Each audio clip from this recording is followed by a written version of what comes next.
mas temos de falar sobre o tema improbidade administrativa. Antes, porém, eu gostaria de trazer aqui aos senhores e às senhoras algumas preocupações. Será que estão?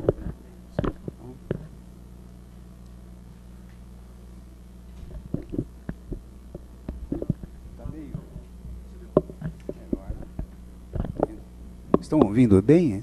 Estão? Nós temos no Brasil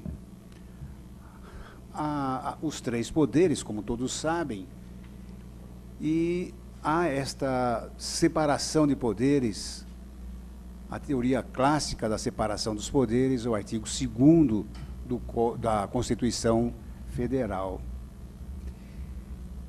Isto é feito, esta separação é feita, para que nenhum dos poderes se hipertrofie, se agigante e domine os outros poderes. Tudo isso é muito bonito mesmo, na teoria, porque na prática não é a isso que assistimos no meu modo de ver. Quem primeiramente percebeu a existência destas três funções, do executivo, do legislativo e do judiciário, foi o velho Aristóteles.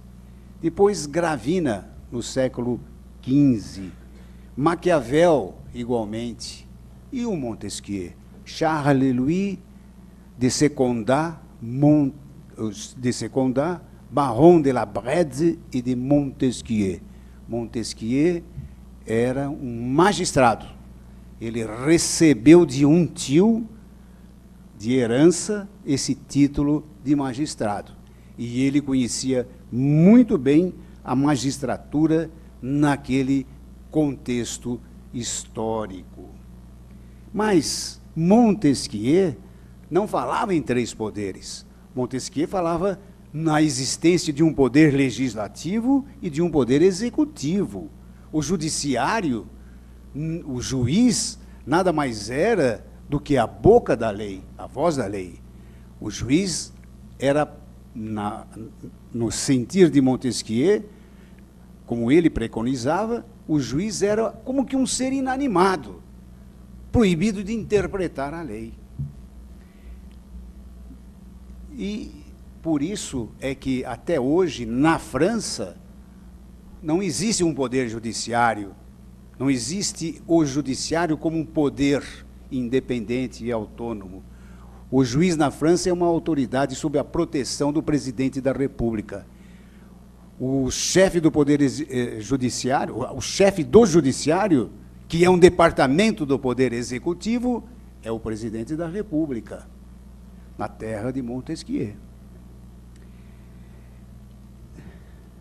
Mas essa teoria clássica de separação dos poderes existe, como eu disse, para que nenhum dos poderes se hipertrofie, se agigante e domine os outros. É justamente isto que acontece no Brasil com o poder executivo. O executivo é um poder hipertrofiado, agigantado, poderosíssimo, que acaba dominando o legislativo e obriga o legislativo a deglutir todos os projetos de interesse do próprio executivo. Acho que só a CPMF não foi aprovada no Congresso Nacional, até porque um senador do Nordeste se insurgiu muito fortemente e ele conseguiu segurar esse projeto. Não passou. É o único projeto que o presidente Lula não conseguiu passar. Mas, estava dizendo, o executivo é poderoso. Vejam, o executivo tem a sua função típica de administrar. É obrigação do executivo administrar. Mas o executivo também participa do processo legislativo. Claro, porque ele tem o poder de veto, ele sanciona ou veta, logo, ele participa do processo legislativo. Inúmeros temas de grande relevância são de iniciativa exclusiva do Executivo. Ainda que o Legislativo quisesse, o Legislativo não poderia legislar, ter a iniciativa de fazer a lei, porque naqueles temas isto é vetado pela Constituição. Vejam como é poderoso o Executivo.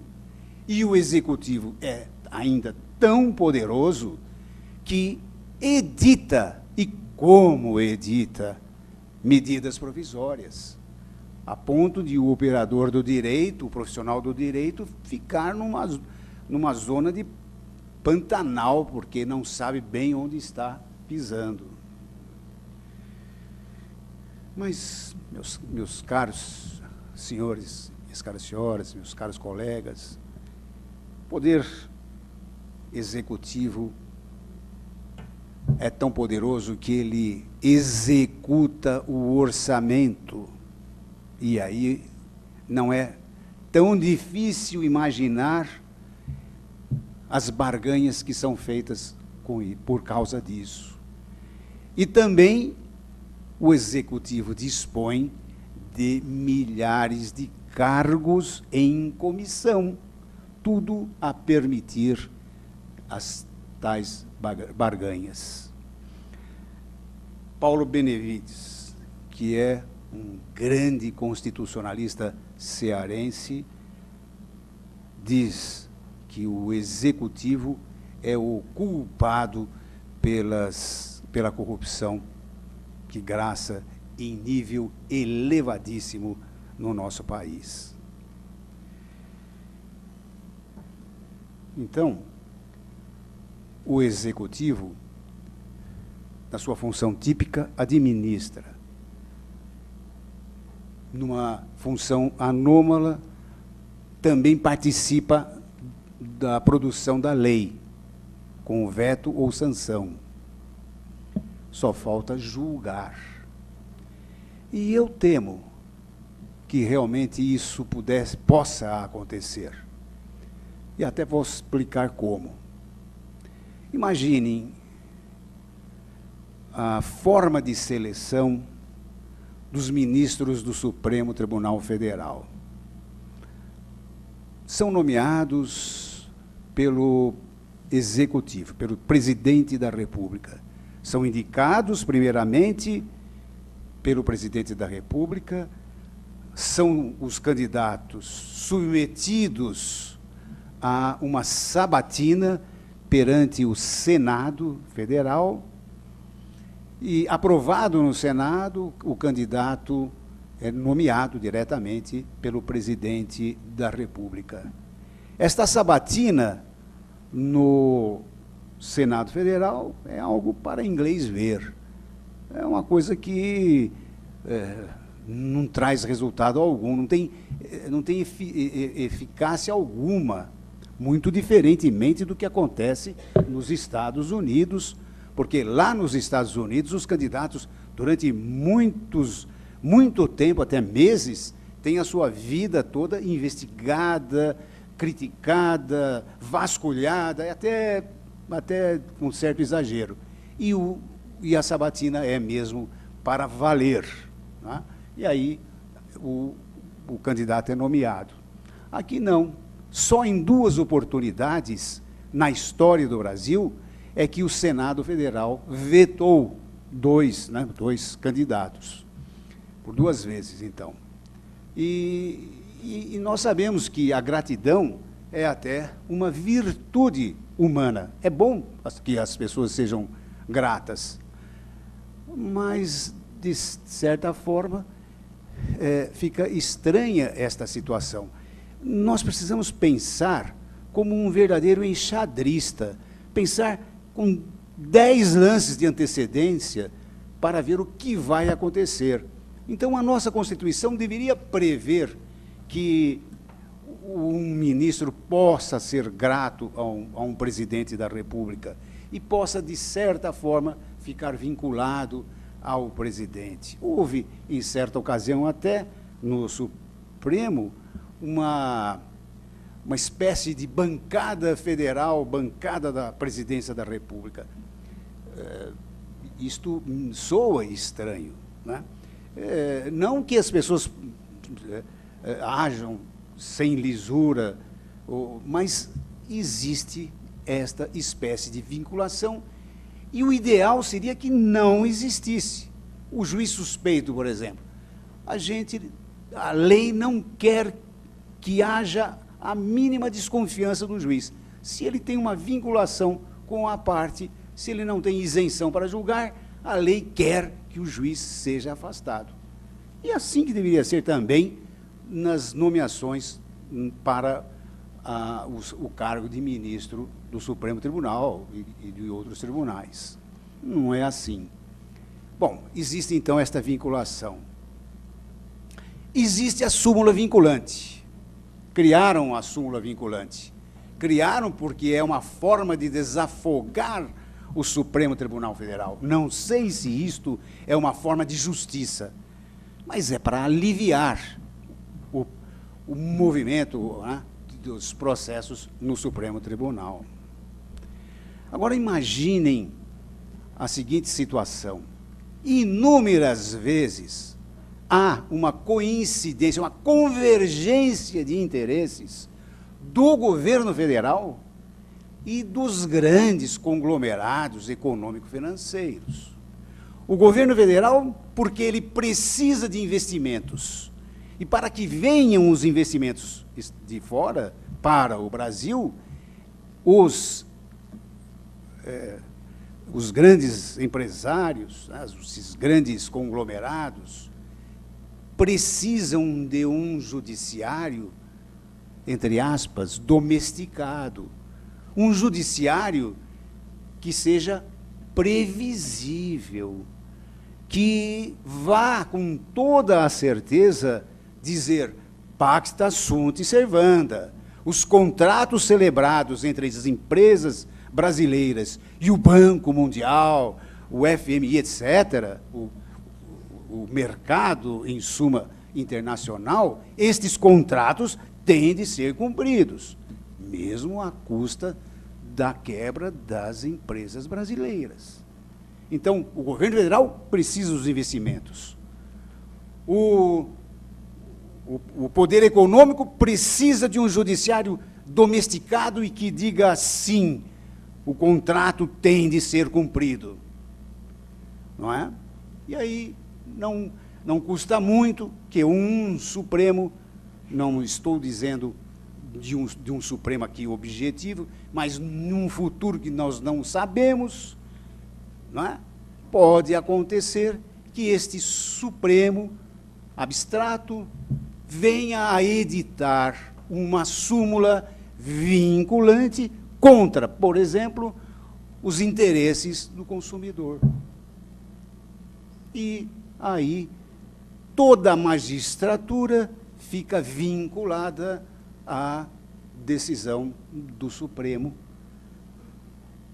Eu estava no Superior Tribunal ainda, quando o Superior Tribunal de Justiça trouxe uma súmula, não sei o número agora, mas dizia mais ou menos o seguinte: o juiz não pode reconhecer a lesividade de um contrato bancário ex officio, de ofício, isto é, sem provocação da outra parte.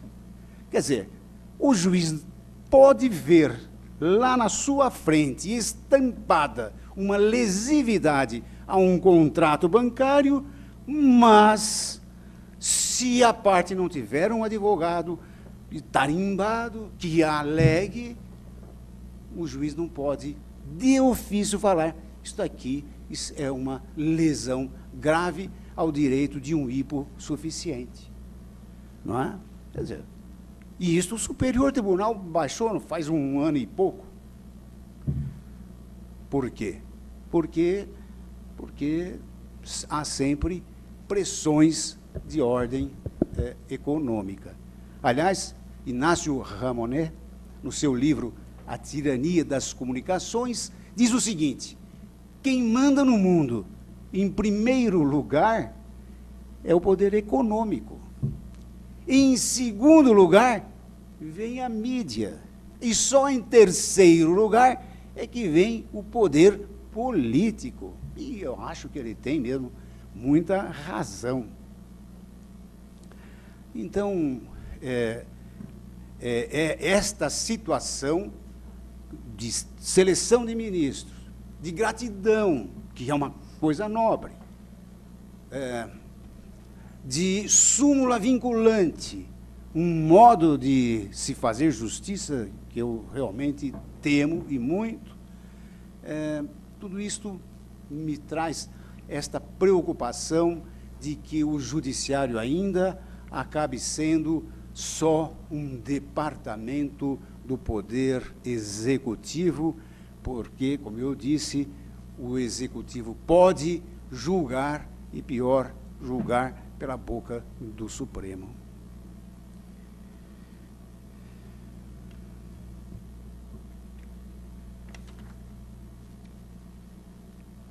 E o legislativo? Falar do legislativo, nós sabemos que o legislativo é o poder que tem por obrigação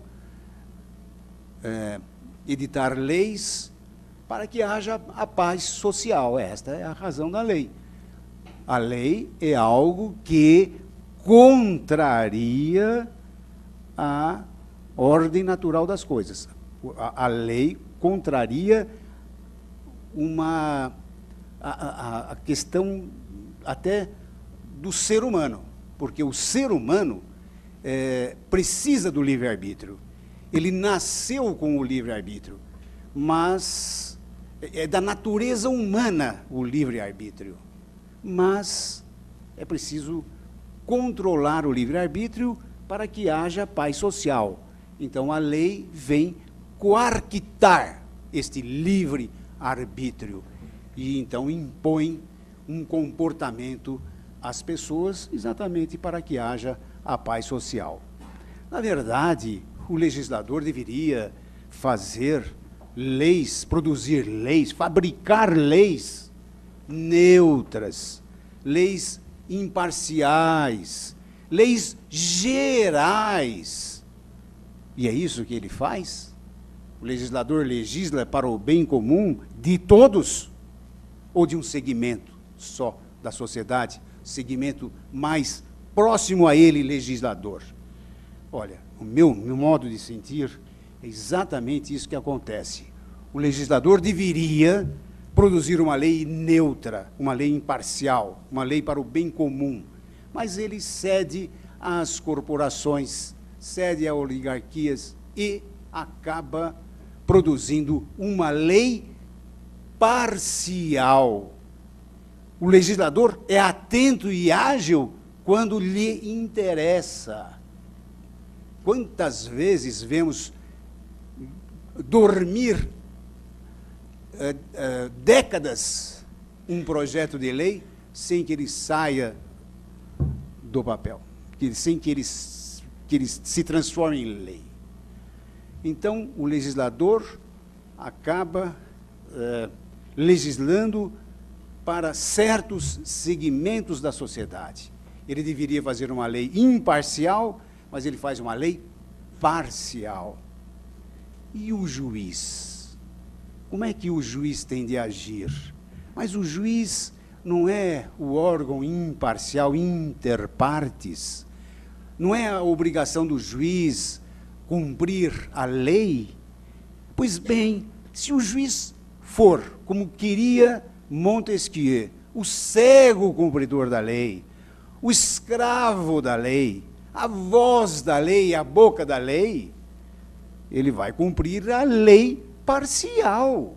E, portanto, ele está dando cumprimento a uma lei só em favor de determinado segmento da sociedade. É isso que acontece. E, infelizmente, nós assistimos a isso. Por isso que, quando é editada uma lei, a obrigação nossa, a obrigação do operador do direito, do profissional do direito, é ver, em primeiro lugar, a quem a lei serve, a que filosofia inspirou esse legislador, a quem ele está servindo. É preciso que nós possamos ler a lei, devemos, assim, ler a lei nas entrelinhas, porque, caso contrário, seremos ingênuos de acreditar que o legislador é sábio. Não é? E vejam ainda, por favor, são 29 partidos políticos. 29 partidos políticos que precisam representar a grande massa popular, porque as corporações têm os seus lobbies, que é normal. O poder econômico pressiona, consegue a feitura de leis, mas a massa popular fica realmente sem voz. Os partidos políticos é que deveriam representar esta massa popular, e os partidos políticos, primeiramente, pensam neles próprios, e a massa popular fica sem voz. Aliás, acho que hoje é uma ideia consensual de que precisamos de uma reforma política. Esta nossa Constituição quer um Estado democrático de direito, mas, na verdade, abriga um simulacro de democracia, ou uma democracia que é meramente formal. Esta atual configuração do sistema político brasileiro não é de representação, mas é de dominação política. Não é essencialmente democrática, mas de dissimulação de uma democracia apenas formal. Por quê? Porque propicia a manipulação do poder, permite conchavos políticos, não impede a corrupção no país, corrupção pública, e não há punição da classe política. Tá? Então, nós acabamos de ver que a Constituição Federal permite a dominação por oligarquias corporativas, e esta grande massa popular fica assim, sem representação. O Congresso não tem, ou não teve, coragem de resolver, por exemplo, a questão as questões homoafetivas, como também não conseguiu resolver a questão do aborto. O Congresso não entra nessa discussão. A bancada evangélica, bancada católica, bancada ruralista, bancada de todo jeito, mas no momento em que eles precisavam decidir, de uma forma ou de outra, bem ou mal, né, mas ter uma decisão, o Congresso se omite. E acontece o seguinte, eu, aliás, tive um processo assim no Rio, em Brasília, era um funcionário público do estado do Rio de Janeiro. Ele faleceu, mas ele vivia com um companheiro há 20 anos. Durante 20 anos ele viveu com um companheiro.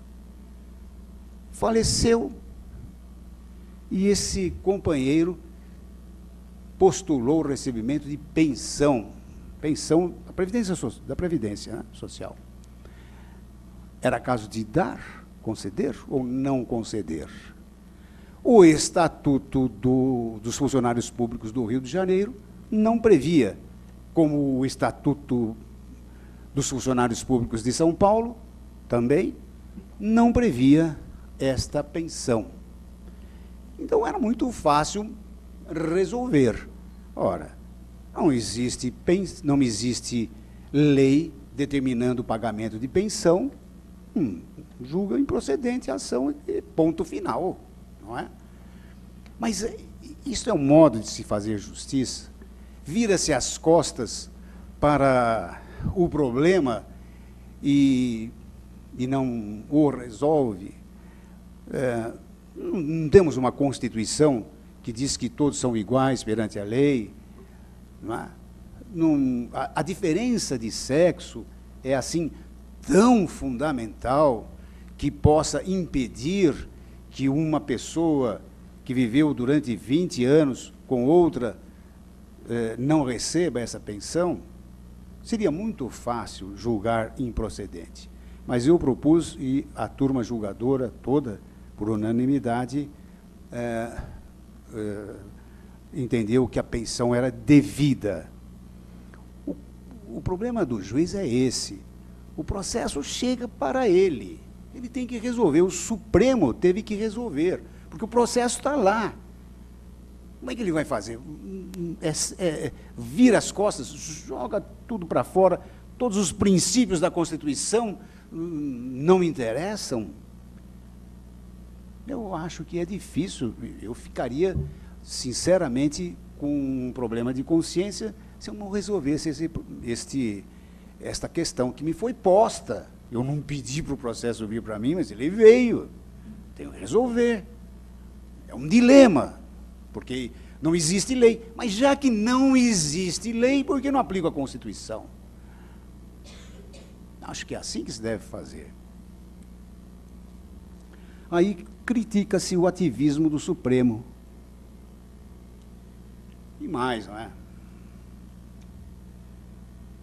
A gente vai vendo que quem é eleito, o deputado e o senador, são eleitos para decidir, não é? Nós votamos para um deputado, para um senador, para que eles decidam, para que eles façam uma lei, resolvam os problemas da sociedade. Mas eles não decidem, eles não fazem. E quem é que faz? Quem é que faz, como lembra Friedrich Miller, justamente quem faz são o FMI, o Banco Mundial, o mercado, os grandes conglomerados econômicos, isto é, o hemisfério norte é que manda fazer, manda decidir e decide-se. Então, quem é eleito não decide. E quem não é eleito, decide. E é esta a minha preocupação. Nós, cidadãos, percebam, nós, cidadãos, estamos cada vez mais afastados do núcleo político das decisões. É isso o nosso legislativo.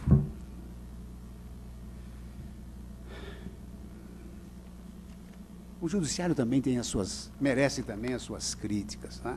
Infelizmente, porque às vezes os juízes não têm a sensibilidade. Eu falo isto há muitos anos, falei isso em julgamentos, e não é porque eu me aposentei e estou integrando com muita honra a Ordem dos Advogados do Brasil que eu estou dizendo isso, não.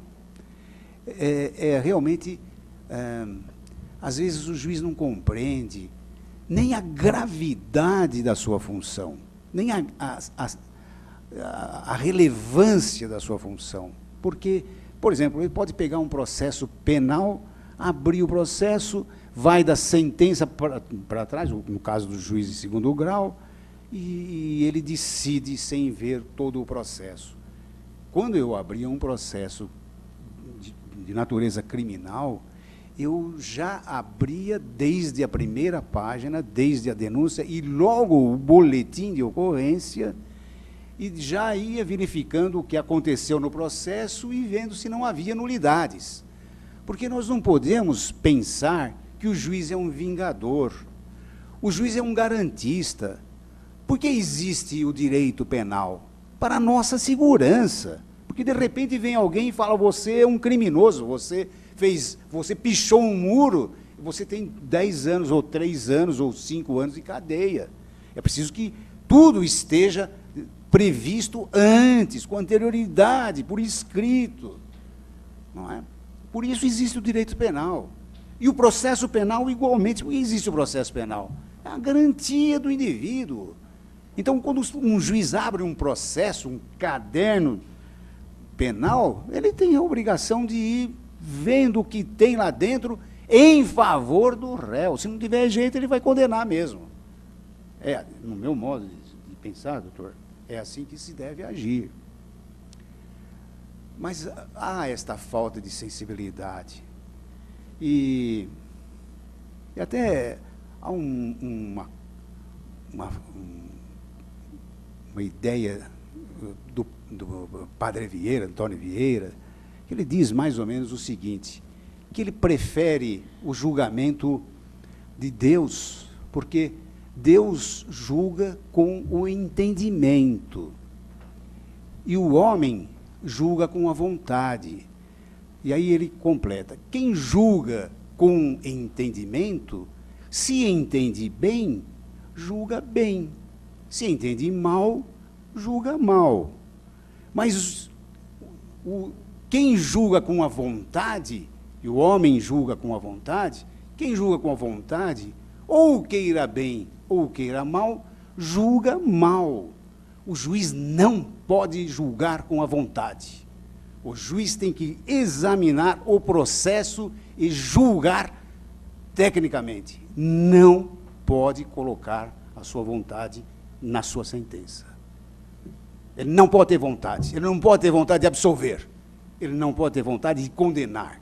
Ele tem que julgar. Julgar de acordo com a lei. Não é? De acordo com o seu entendimento. De acordo com o que ele apreendeu nos autos. Por isso que também é importante que as escolas ensinem filosofia, um pouco de filosofia, sim, sociologia, psicologia, até contabilidade, porque inúmeras vezes os juízes não sabem do alcance das suas decisões, do estrago que às vezes, desculpem falar assim, mas do estrago, do impacto que a sua decisão traz no seio de uma sociedade, de uma empresa, ou no seio da família, ou nos cofres públicos. Então, é preciso também um pouco até de economia, de contabilidade, esse aspecto todo economista.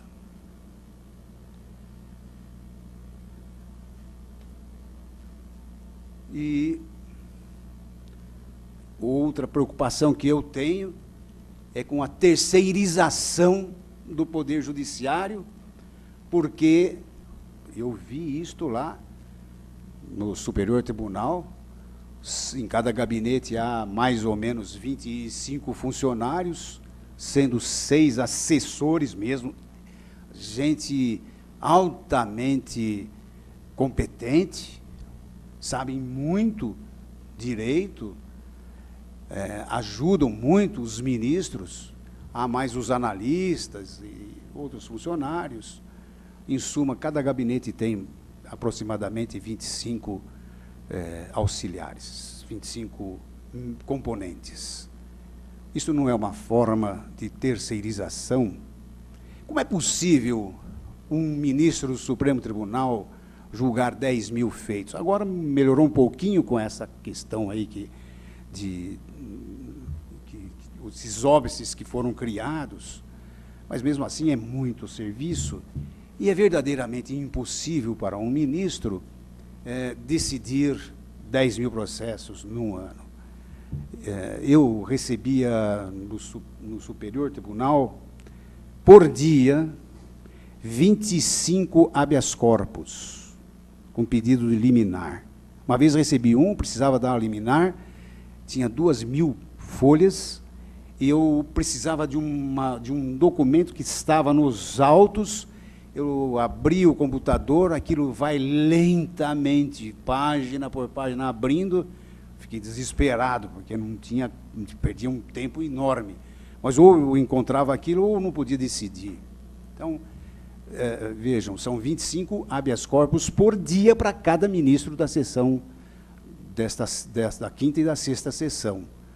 Mas não há só o habeas corpus, evidentemente. É cheio de recurso especial, agravo, e mais lá sei eu quantas reclamações, e mais um mundo de coisa. E mais, não era só o processo penal, tinha tudo de previdência social, com pessoas de 70, 80 anos aguardando o julgamento. Havia tudo sobre locação. Os processos que chegam lá no Superior Tribunal de locação não são fáceis. Havia tudo sobre funcionalismo público, sobre as relações com os funcionários públicos de nível municipal, estadual, federal, forças armadas, tudo isto, não é? E mais o processo penal. Quer dizer, eram 4 temas. E como é que se vai julgar isto? Eu tinha no gabinete que eu assumi 9.000 feitos em andamento. Quando eu saí de lá, eu tinha 300 pedidos de preferência. Imagine, né? Não dá. Então, o juiz é um agente político. O juiz precisa pensar, meditar, refletir e verificar se a lei tem que ser cumprida, ou se não tem que ser cumprida, ou se tem que se aplicar um princípio da razoabilidade, da proporcionalidade. Não é? Aqui em São Paulo, em certa ocasião, eu fui relator numa revisão criminal, um rapaz desceu do ônibus na estação rodoviária de Franca, vinha vindo uma menina com menos de 14 anos de idade, 13 anos e qualquer coisa. O rapaz desceu do ônibus, passou a mão no seio da moça e saiu correndo. A moça ficou indignada, correu atrás do rapaz, chamou um policial militar, correram atrás do rapaz, prenderam o rapaz em flagrante. Aí o juiz vai dar a sua sentença. Aí o juiz começa.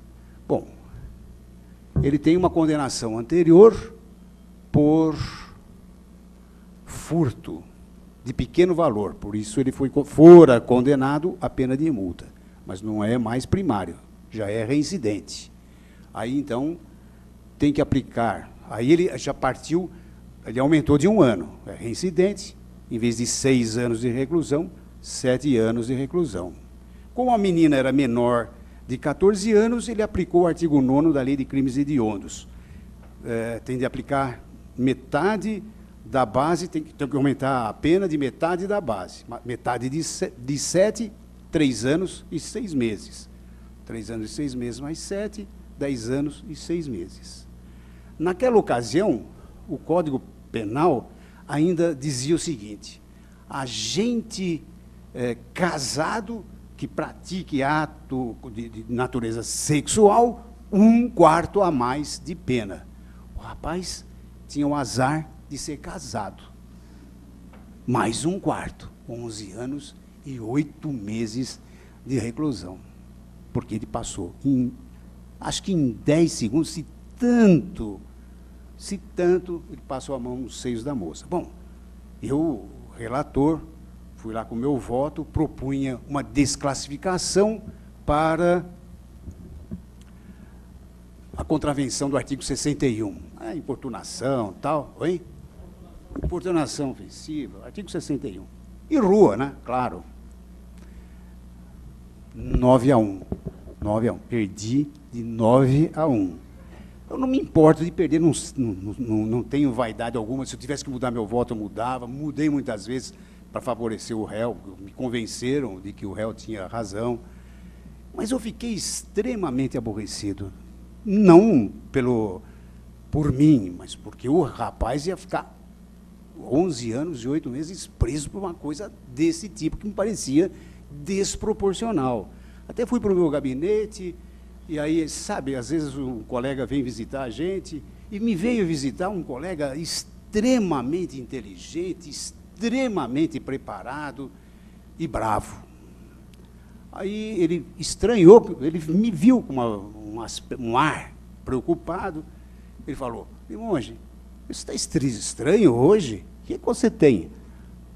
Ah, eu contei a história. Ah, o rapaz desceu do ônibus, tal, passou a mão na moça, a moça correu, o rapaz foi condenado a 11 anos e 8 meses, eu propunha desclassificação.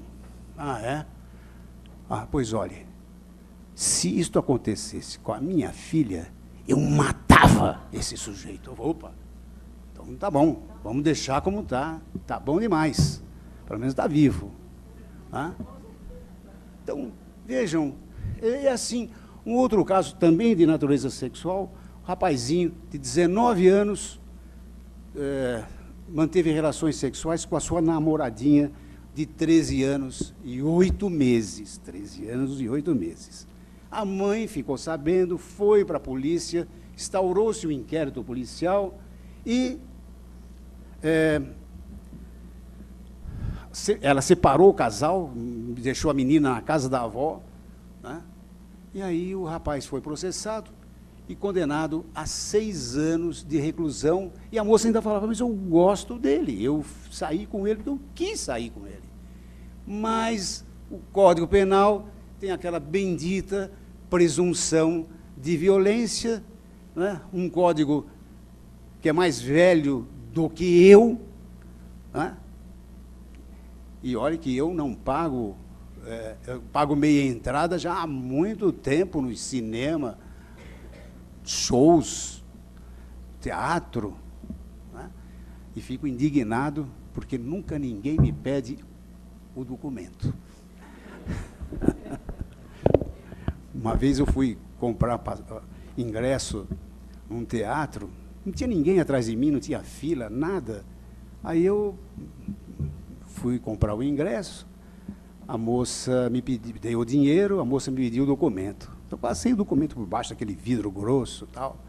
Passei, ela me deu troco, tudo mais, tal.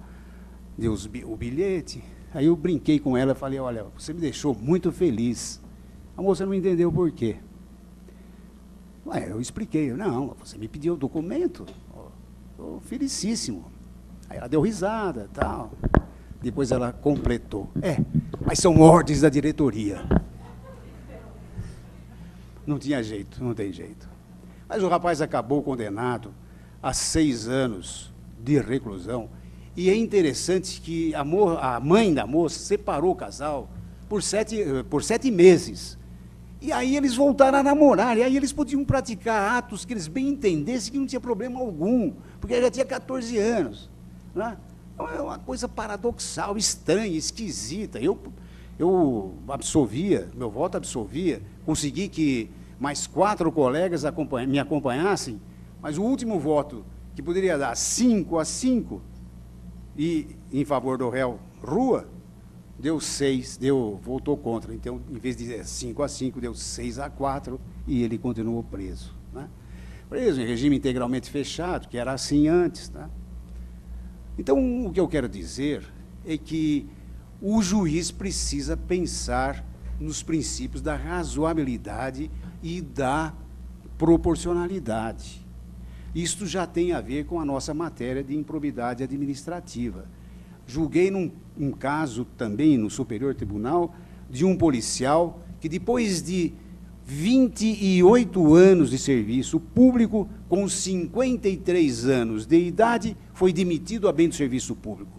E por uma razão, porque ele colocou R$60 de gasolina na viatura, no carro dele, usando o posto que abastecia as viaturas policiais. Isso lá no norte.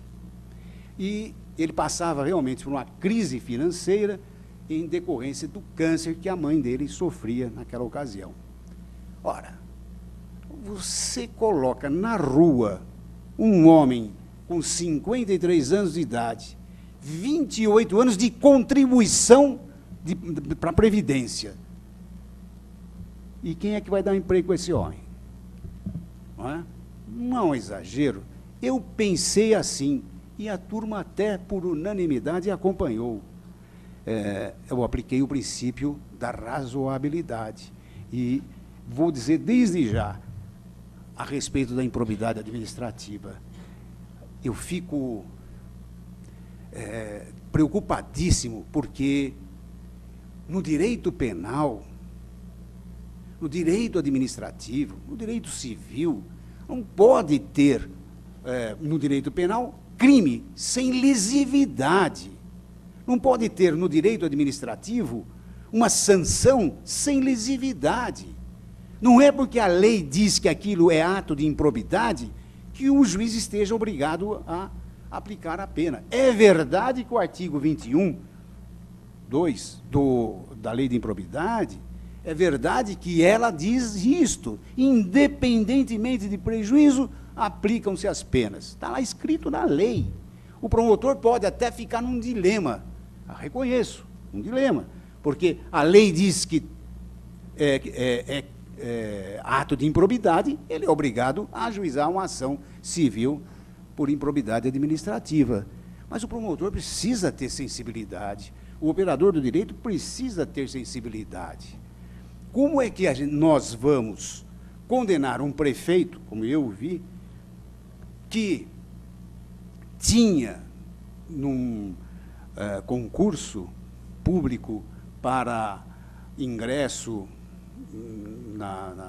nas escolas, na Secretaria de Educação, como é que ele tinha que promover esse concurso, e ele deveria publicar no jornal da cidade o edital. Ele não publicou, mas ele afixou em todos os pátios de colégio o edital. Ele mandou veicular na rádio da cidade, por muitas vezes, em vários dias, o edital. Saiu publicado no rádio. Né? Não foi escrito, mas foi pelo rádio. E ele é condenado numa ação por improbidade administrativa, porque ele desobedeceu a lei que determinava que o edital deveria ser publicado no jornal. Mas vejam, isto é uma mera irregularidade, isto é uma inabilidade do prefeito. Ele não ganhou nada com isso. Ele não se enriqueceu ilicitamente, não deu prejuízo ao erário público. Não é? Por que eu condená-lo? Mas foi condenado em primeiro grau. Em segundo grau, o Tribunal de Justiça de São Paulo reformou a decisão, felizmente. Quero com isso dizer que nós precisamos pensar no que seja realmente efetivo. A minha palestra, eu fiz um apanhado até com um plano de exposição, mas o que eu quero deixar bem claro é isso. Sem lesividade, não pode haver punição. Sem dolo é outro ponto. Sem dolo, sem malícia, sem má-fé, não se pode considerar um ímprobo administrador, no meu modo de ver. E assim tem sido também a jurisprudência. A jurisprudência começa a mostrar que esse é o caminho adequado. Não é? Por que condenar alguém se não há prejuízo? Por que condenar alguém se ele agiu com toda a lisura, mas foi inábil? Condenar alguém que não teve a técnica necessária, a habilidade necessária para cumprir a lei, às vezes até porque não teve um departamento jurídico muito capacitado. A improbidade administrativa já era uma preocupação antiga dos antigos, dos gregos. Improbitate significa desonestidade. E era uma preocupação porque, para os gregos, o administrador deveria ser um modelo de moralidade, coragem, prudência, temperança, justiça. E a nossa lei aqui completou, no dia 2 de junho deste ano, 20 anos. E teve seus méritos, porque, afinal, muita gente também perdeu o seu cargo, as condenações se mostram pedagógicas, a sociedade vai aprendendo que o ato de improbidade traz realmente consequências graves. E pela primeira vez, essa expressão foi usada na Constituição de 1988, o artigo 15, 5 e 37, parágrafo 4º. Só que o grande problema é que a lei não define o que é improbidade administrativa. Diferentemente do que acontece com o Código Penal, ela traz alguns núcleos, alguns tipos, mas não há uma parte geral, não há uma explicação, nada. Não é? E isto impede, às vezes até, de o administrador saber o que seja mesmo um ato de improbidade administrativa. Os tipos que esta lei traz são muito abertos e permitem uma interpretação extensiva, que viola, sem dúvida alguma, o princípio do devido processo legal, o due process of law.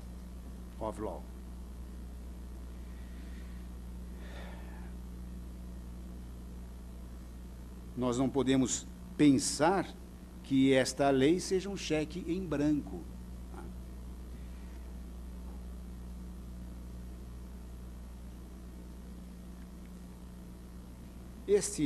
A improbidade administrativa é um sinônimo jurídico de corrupção, de malversação administrativa, e exprime o exercício da função pública com desconsideração aos princípios constitucionais expressos e implícitos que regem a administração pública.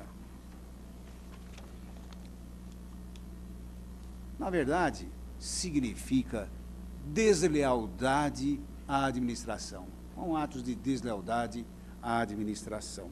Isto é que é improbidade administrativa. Há uma definição longa dada por Marino Pasolini Filho, que eu até posso ler. Improbidade administrativa do agente público é toda conduta ilegal do agente público, dolosa ou culposa, no exercício, ainda que transitório e sem remuneração de função, cargo, mandato ou emprego público, com ou sem participação de terceiros, que ofende os princípios constitucionais que regem a administração pública. Na verdade, o agente público tem a obrigação de atuar com lisura, com honestidade e ainda de acordo com aqueles princípios todos do artigo 37, parágrafo 4º. A ineficiência, por exemplo, seria do administrador, tá? A ineficiência na atividade dele, como administrador, caracterizaria um ato de improbidade administrativa? Acho que até sim.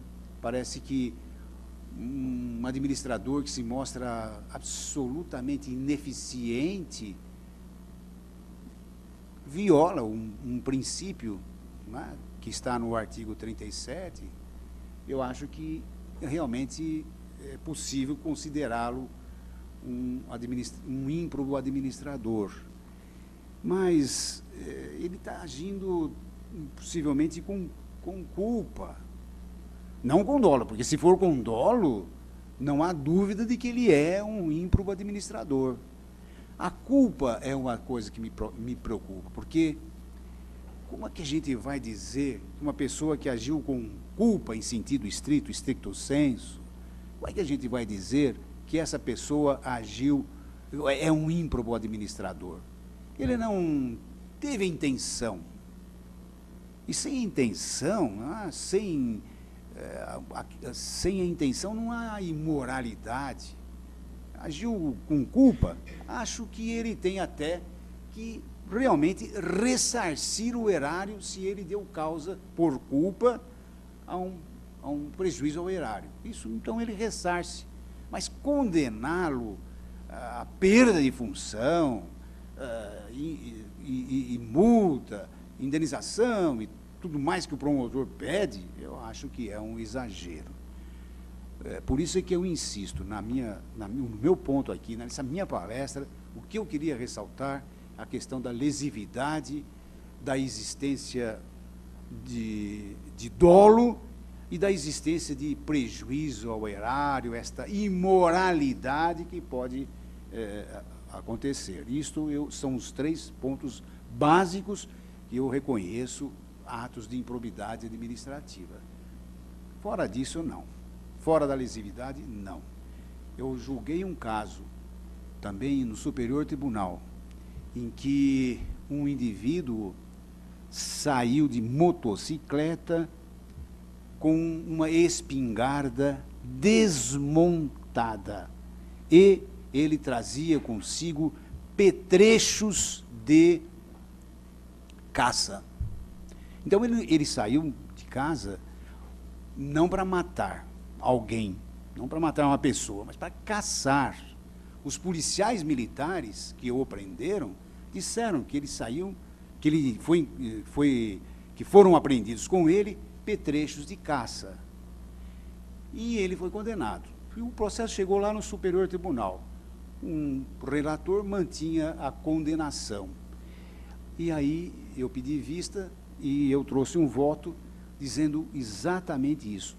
Direito penal não pode existir sem lesividade. Nós não podemos admitir um direito penal somente formal. Há de ser um direito penal formal e material. Se ele pratica um fato que é lesivo à sociedade, paciência, é crime mesmo. Mas esse rapaz não poderia, eu disse isto, não poderia sequer defender-se de um animal selvagem que o atacasse, porque a espingarda estava desmontada.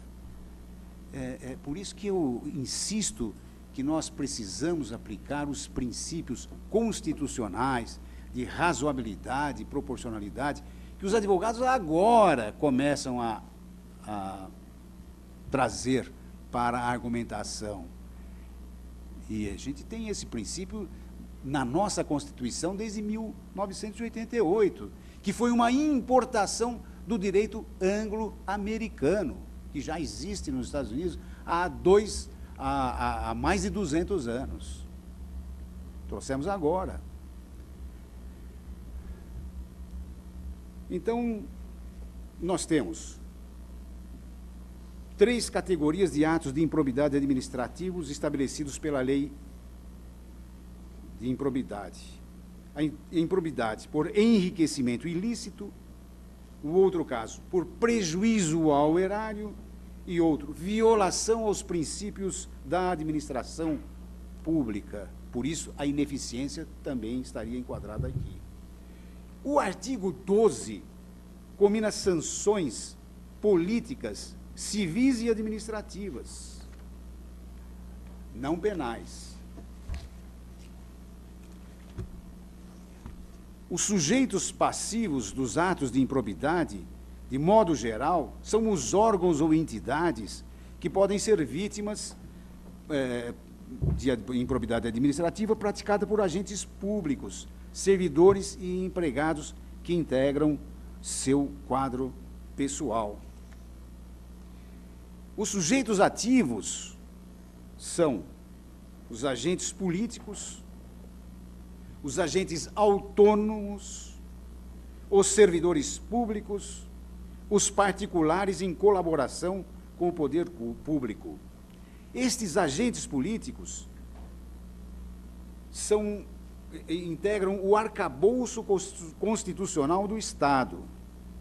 São o presidente da República, o seu vice, os governadores e seu vice, os prefeitos, né? Os deputados, os senadores, em suma, aqueles que exercem a função política e não se ligam ao Estado por uma natureza profissional, mas política. Esses são os agentes políticos. Os agentes autônomos são os membros do Poder Judiciário, do Ministério Público, Tribunais de Contas, chefe de Advocacia Geral da União. Os servidores públicos são 3 categorias. Servidores estatutários, todos sabem que são titulares de cargos públicos efetivos ou em comissão, sujeitos ao regime jurídico estatutário. Os empregados públicos, ocupantes de empregos públicos da administração direta ou indireta, contratados sob o regime da CLT. Os servidores temporários, contratados por tempo determinado para atender necessidade temporária, também podem ser sujeitos ativos de improbidade. E são servidores públicos também os militares. Os particulares, vou dar só o exemplo, não vou nem definir. Leiloeiros, tradutores, intérpretes públicos, administradores de concessionários e permissionários. Terceiro, é aquele que às vezes se vale do próprio funcionário sem que o funcionário perceba. E muitas vezes são conluiados, claro, né? Mas às vezes até sem o funcionário perceber. O terceiro também pode ser sujeito ativo do ato de improbidade. As pessoas jurídicas podem ser responsabilizadas. Agora, é bom se verifique se a pessoa jurídica foi regularmente representada, porque às vezes vai um funcionário e fala em nome de uma empresa, e a empresa, que pode ser processada nesta ação de improbidade, fica responsabilizada sem que houvesse mandado um representante legal seu. Então, é preciso, nesses casos, cuidado com a representação. Contratação de advogado sem licitação, no meu modo de entender, não confere legitimidade para a ação de improbidade. É estranho isto, porque há na função do advogado uma criação intelectual que, no meu modo de ver, dispensa o administrador público de promover o certame licitatório. Como é que nós vamos, por exemplo, comparar conhecimento, capacidade de trabalho, organização? Como é que nós vamos medir confiança? Não é? E a AGU, Advocacia Geral da União, fez uma vez uma contratação de advogados e o fez com licitação. Conclusão, foi um desastre, porque os profissionais que venceram o certame eram aqueles que cobravam menos. E cobrando menos, os senhores podem imaginar que tipo de advogado foi, não é? Então, não serve. Agora, tivemos uma discussão imensa lá no Superior Tribunal, por 3-2, na minha turma, foi dispensada a licitação, mas por 3-2. E se houver um parecer dispensando a licitação e depois se vê que a licitação era necessária? Como resolver isto? Houve um parecer, o prefeito, confiando no parecer, dispensou a licitação. Aí se verificou que não, que era necessária a licitação. Se for um parecer razoável, com boa fundamentação, claro que não houve má-fé. Né? Então, mas é preciso que haja uma fundamentação razoável.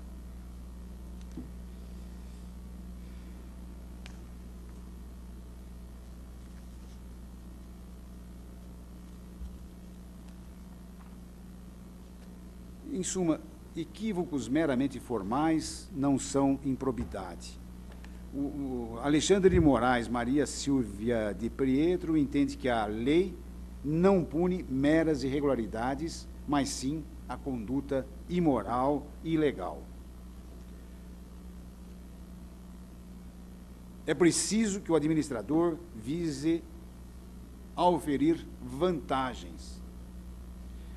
A falta de prejuízo ao erário público pode convalidar o ato inábil ou defeituoso, porque ele poderia ser anulado. Não é? O ato foi inábil, defeituoso, e poderia ser anulado, com algum prejuízo, né, nas atividades da administração. Mas se ele só foi inábil, ele pode ser convalidado, desde que não tenha havido prejuízo para o erário. E há um aspecto que me parece também fundamental, a questão das sanções.